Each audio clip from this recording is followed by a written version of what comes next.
To some other news, and Labor's climate bill, of course, has passed through the lower house. Focus is shifting towards how it will meet its 2030 emissions target. One approach the government's yet to explore involves vehicle emission standards, with relief to the fuel excise set to come off next month. New research by the Australia Institute suggests imposing emission standards could help ease pain at the Bowser as well as contribute to climate targets. Joining me here in the studio live is Richie Merzian. He's Director of Climate at the Australia Institute. Richie, thanks for your time. Your analysis suggests billions of dollars would have been saved if this emissions standard was in place, 7 years ago? Yeah, that's right. So if the Australian government had come back from signing the Paris Agreement and looked at what policies it could put in place, in the transport sector, it could have put a minimum standard, an average standard for efficiency for new cars sold. If they did that in 2016, then motorists would have saved almost $6 billion and we would have saved about 9 million tonnes of greenhouse gas emissions. How do you work that out? So you just basically work in an average level of efficiency that would be brought into new cars, about 20% more efficient, and then the average car uptake from there on in. And you figure out that really with prices skyrocketing, the savings have just increased even further. Billions would have been saved, emissions would have been saved, and this is a simple regulatory change. It's within the power of any federal government to do. There's been multiple reviews, multiple past commitments, and yet we've still failed to make this simple change happen, and we're all paying the price. What's the federal government's view on it, the Labor government? So the federal Labor government had this as a policy position in 2019 at the federal election. However, facing that defeat, this was jettisoned along with other policies.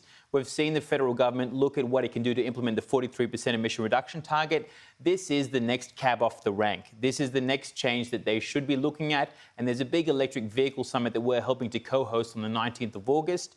That would be a great opportunity for the Energy Minister to actually put down Labor's position, because this is a simple policy you can bring forward that would save motorists money at the Bowser and save greenhouse gas emissions. Well, they are undertaking tax relief for electric vehicles and making other moves on that front. Is that not enough in your view? No, it's not enough. It's a great start, but there's so much more we could do. The transport sector is one of the dirtiest we have. Emissions have risen the most since we signed the original UN convention. They should be looking at all policies, and this is the one that car manufacturers are telling us they need to bring cleaner vehicles here, more efficient vehicles, and more electric vehicles. Currently, we have a deficit of electric vehicles. People can't even get their hands on them, especially affordable ones. These fuel efficiency standards, if they're brought in, would help bring those cleaner cars here.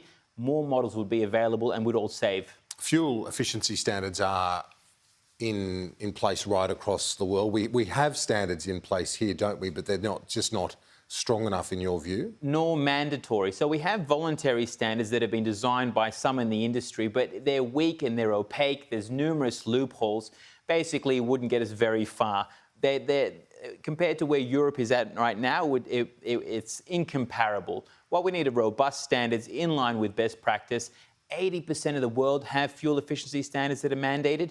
We don't in Australia, and we're becoming basically a dumping ground for older, inefficient vehicles. And it's worth remembering, Kieran, we import 90% of our liquid fuels. So all that money is going overseas. We should be looking at efficiency. You've done some polling which suggests that it could be popular as well, that a majority of people surveyed support this sort of approach? Yeah, that's right. 2/3 of Australians would support this. Car manufacturers are calling for it. Numerous ministers have come out at state and territory level and said that we need these standards. Would it drive up car prices?